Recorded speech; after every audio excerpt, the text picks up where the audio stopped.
Of today's session. So today I'm tell you how we can utilize the Copilot and what are the AI components we can use it in our work or day-to-day life, and what is Copilot and what are the prerequisites we need to use the Copilot in M365 applications.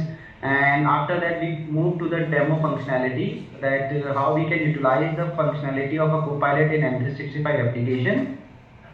After that I will give you some Sorry to demo. interrupt. The screen is not clear actually. The text isn't clear. Maybe you can just put it on presentation mode. That may help. Now is it Yeah, just fine? put it on the presentation mode. Yeah, No? better actually. Okay. Thanks.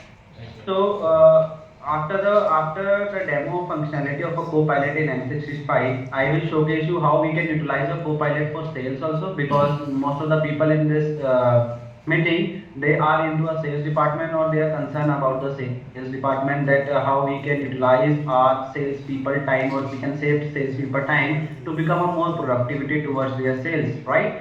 So we can utilize a Copilot in that scenarios also. After that I will showcase you what is the Copilot Studio, and why we need a Copilot Studio, and what type of scenarios we can, what type of scenarios will be a Copilot for Copilot Studio, and what exactly we will get from it, right?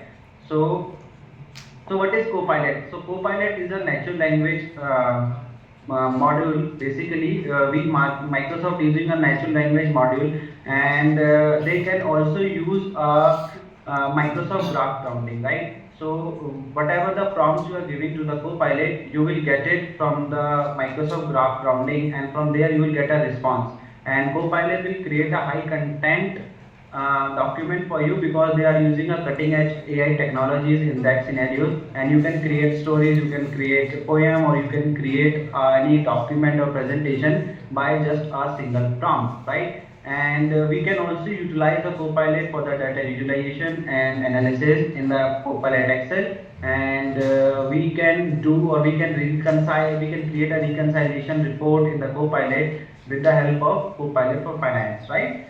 So let's move into the other things, that what is, why we need a Copilot, because we need to be unlock our productivity, we need to unleash our creativity by using a natural language prompt in the Copilot, and we can use a Copilot in an 365 application with the help of the internet, right?